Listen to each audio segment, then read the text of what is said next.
Well, I have 3 hours before I have to leave for my captain's class.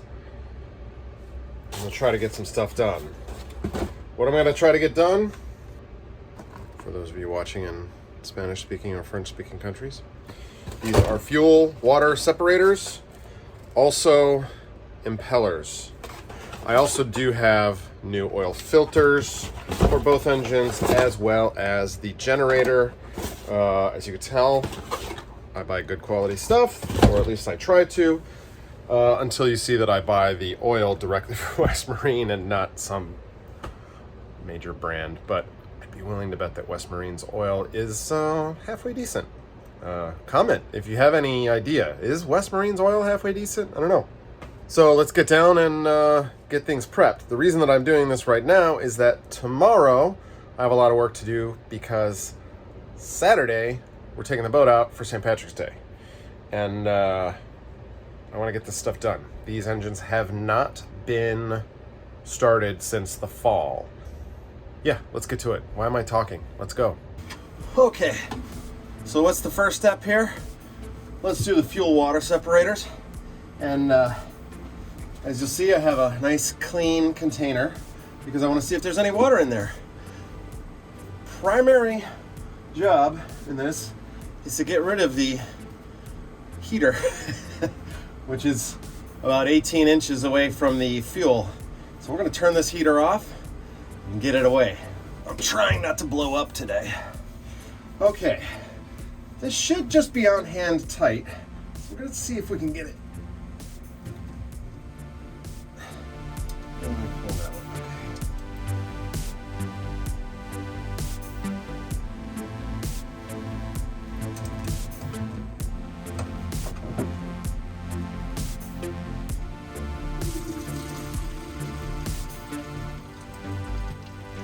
I see no water at all, which is great. That makes me very happy that we have no water in here. Here in Illinois and Indiana, when we fuel up, we definitely have ethanol gas.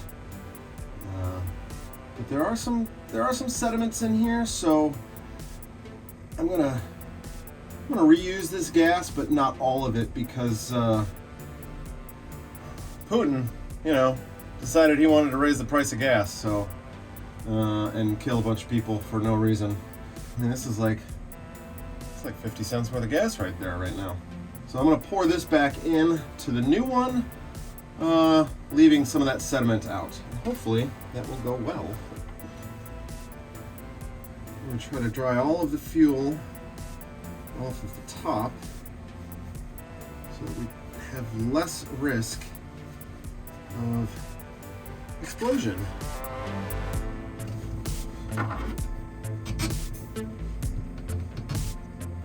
Maybe a little more.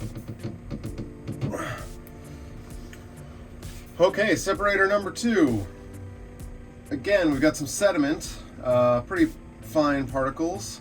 And again, I am not seeing any water at all. It is pure fuel. Okay. Both new, all good. I do like to label things when I put them on, so looks like these were put on in October of 2020. So they're a couple of years old. But I have taken them off and checked them for water in the past. The filters themselves shouldn't really go bad, I don't think. I don't know. All right, again, some sediment, but no water. Looks great.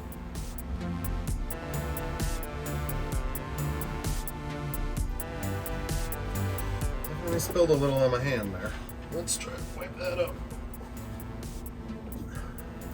Job done. Let's do an impeller change. I have to be honest, it's been a few years since I've done it, so I'm going to be kind of winging it. We'll see how it goes. Ooh, I'm usually pretty good at guessing. That was a little bit off. Ow. Keep our washers. Okay.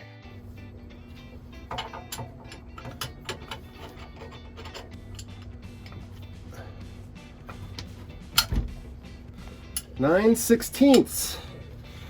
Might as well have another size, right? We want to make it easy. We want to make sure that we have all the different wrenches.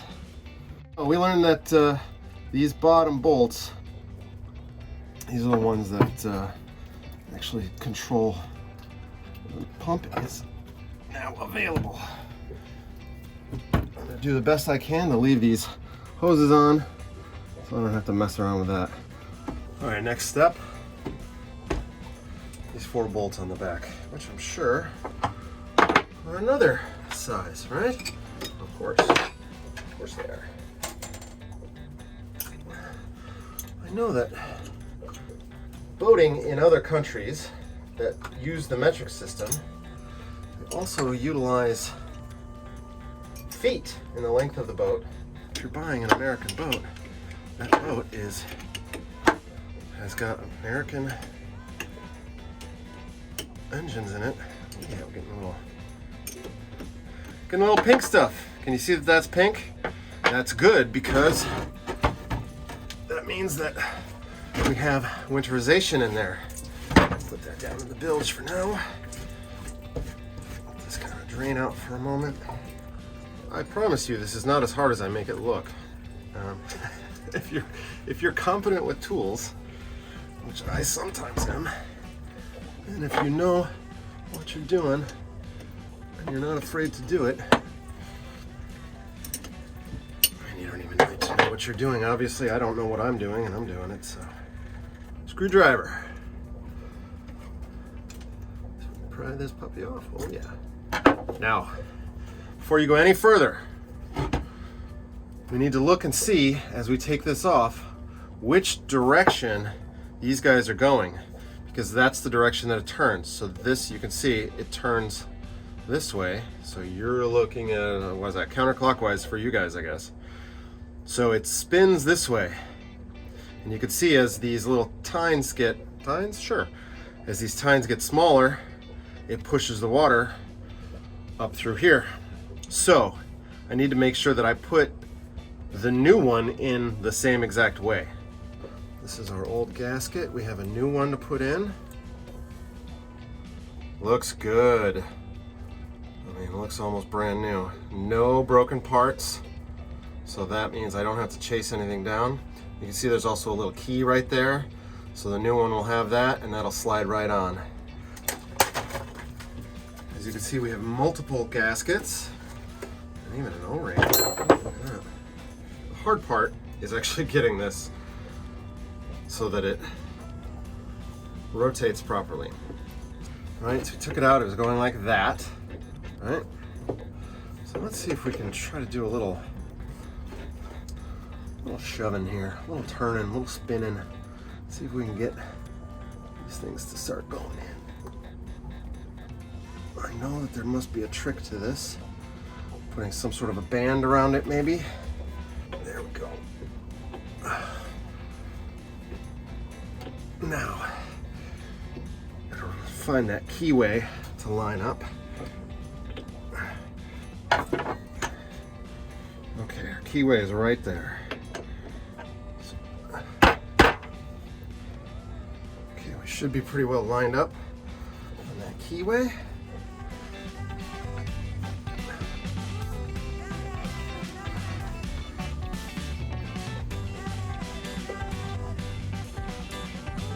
Right there.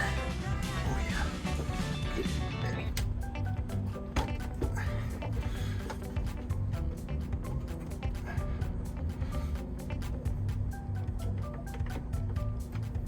Nice. Okay.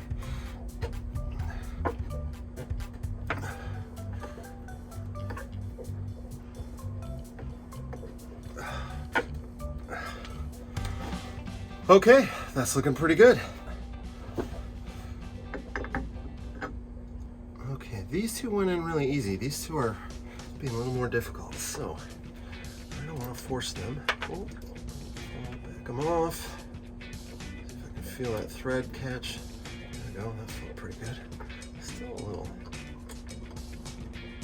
snug, but tighten these guys up. I'm sure there's a torque specification for these, but I'm too lazy to look it up. Like that's too tight. Oop. If you ever needed to, these little plugs come out and you can drain the block, or drain part of it. I don't do that because we do the winterization, but it's possible. I'm pretty happy with this old one, so I'm gonna save it as a spare, just in case. I'll throw it away in a year or two when I buy a new one, but I'll save it as a spare, and I'll mark it as a spare. All right, let's get this pump back into place. Okay, that's still able to move. Let's get this pulley on.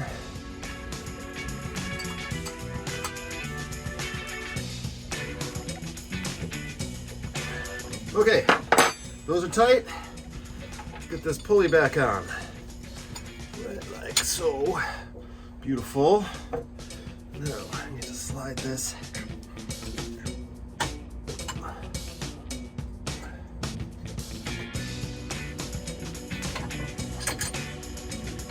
I think I'll use a socket wrench for the next one. Single engine maintenance would be a lot nicer and less expensive, but I'm very glad I have twin engines. That didn't even take me an hour and I fumbled through most of it. Okay. Seacock is now open and we can start this engine. But first, I'm gonna do the other one. Okay, the job is done. I got both of the impellers replaced. Had a little trouble on the starboard because there's that little key, and it's a copper key. And it's kind of half moon shaped. And it had actually come out of the groove on the shaft. Pulled the impeller back out and I found that that copper key was still in there. Was able to put it in a proper spot, and then the impeller went right in. I have all of the seacocks are now open. I'm going to go up, start both engines, warm them up, and make sure that they don't overheat.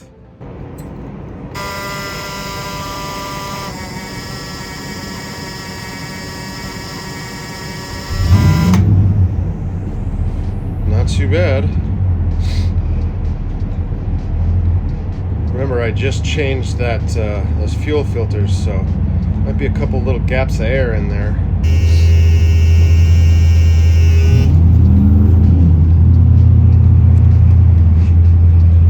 Both started. Now this is what we're looking at. This one usually takes a lot longer. Don't know why. I think it's because this engine doesn't run as well. I think it's only running on probably 6 cylinders at this point. You can see this one's already coming up to temp. And I have a 140 degree thermostat in there, but usually it's gonna sit right around 180 degrees. But that's where it sits and that's normal. Always a problem. Port, everything's great. Came up to temperature, held there, but starboard, I'm not seeing water coming out of the exhaust. So that tells me there's not water moving through the system. I also noticed that the temperature was starting to get a little bit too high. So I shut it down. I went downstairs and I could actually smell that it was a little warm. So unfortunately I have to leave in 45 minutes. And I don't really want to get into troubleshooting at the moment. Well, as a wise man once said, here I go again on my own.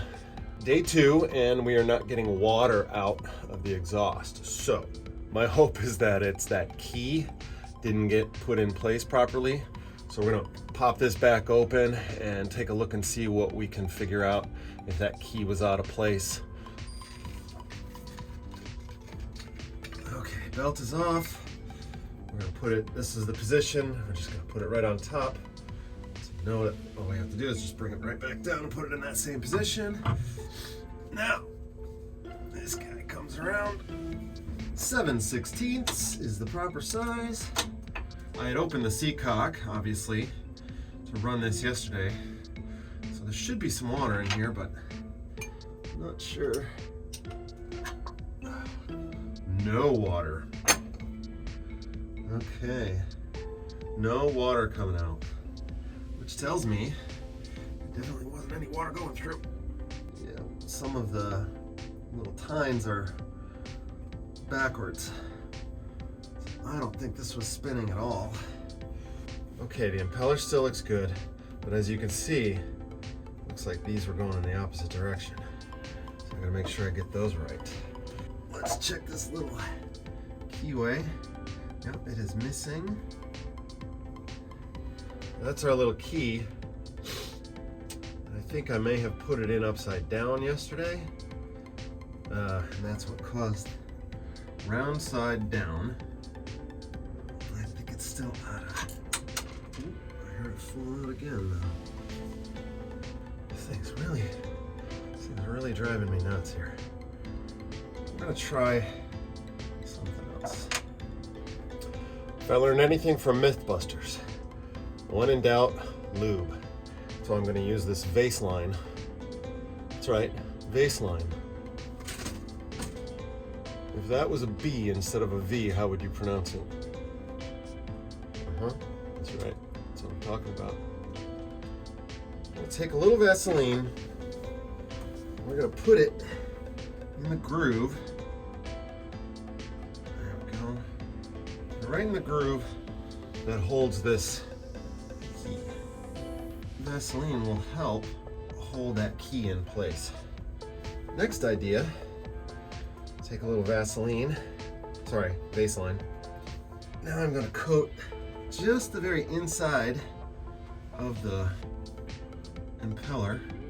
Now I want to just line up, push, there it is. Now let's see if it fell out again, because I've been able to get the impeller in, but as I turn the pulley, the impeller is not spinning. So you can see the key is semicircular, right? And I'm putting it in like this, so my thumb would be the shaft, because that's the only way it seems to fit. It doesn't fit the other way, but it would make sense to go the other way. I don't get it. It's lined up. Key seems to be in the right position now. Still cannot get this impeller to go any further. I've switched the impeller around, thinking maybe there was an issue with the keyway on this end. Still will not go.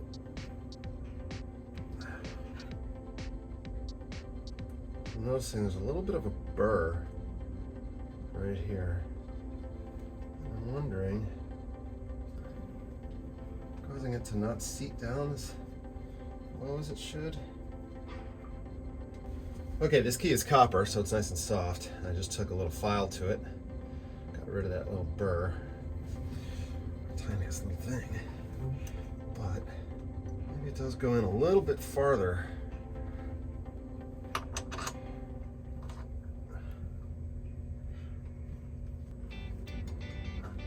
Oh, that was it. Tiny, tiny little burr on the side of the key, and was stopping it from going all the way into the keyway on the shaft. Filed that little burr off, and now it's right in. Okay, does it turn? Yes, it turns. Okay, all of the tines are facing the proper way.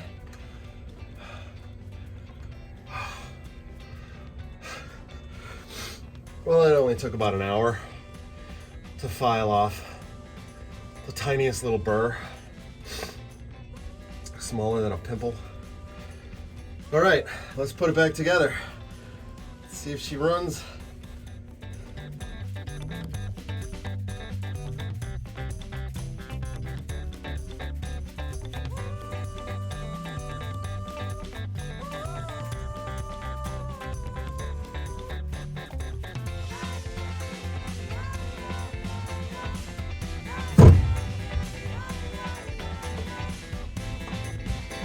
Do you think I forgot about you? I did. Now we test it. Let's see if she starts. Let's see if water is flowing. Well, there's water flowing.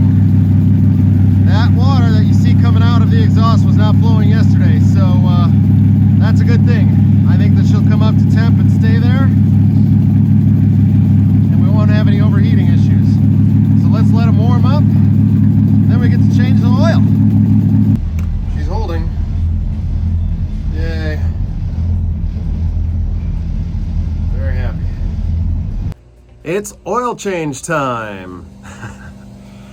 Oh, sorry for the pump noise. That's running the dishwasher. I've gone into much greater detail about doing the oil changes on these motors in a previous video.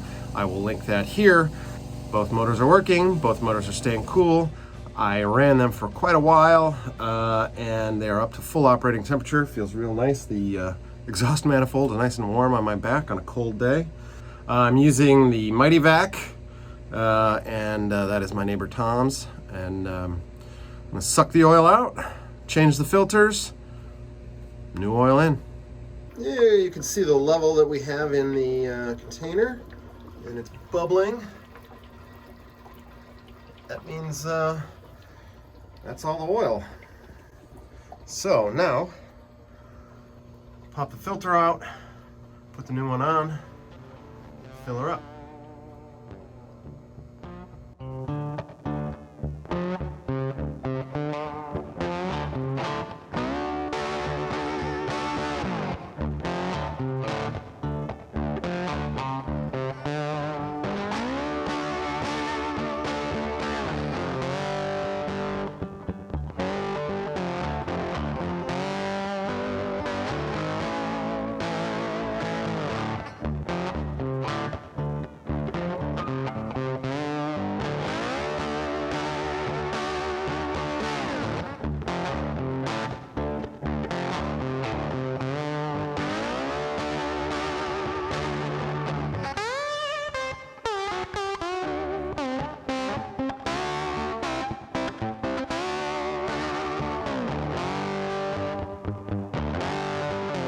And there you have it, done.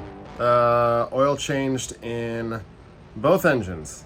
Have not gotten to the generator yet, but I did find where a small leak, a little coolant leak was coming from on the generator, so I fixed that, which is great. This is a wrap up a couple of weeks later, and the generator was running while we had the boat out for St. Patrick's Day, and it ran great, everything was fine. I still do have to change that oil, but I'm not in a huge rush to do that. Thanks for watching. Really appreciate it. Sorry this was a pretty long one. I like to keep it much shorter, but I want to kind of show people how to do it in case you've never seen it before. And then I want to show you all my frustrations because it never really goes as planned. Anyway, thanks again very much for watching. Like and subscribe, and you know, hit that bell. That's what you're supposed to do on YouTube now, right? Thanks again.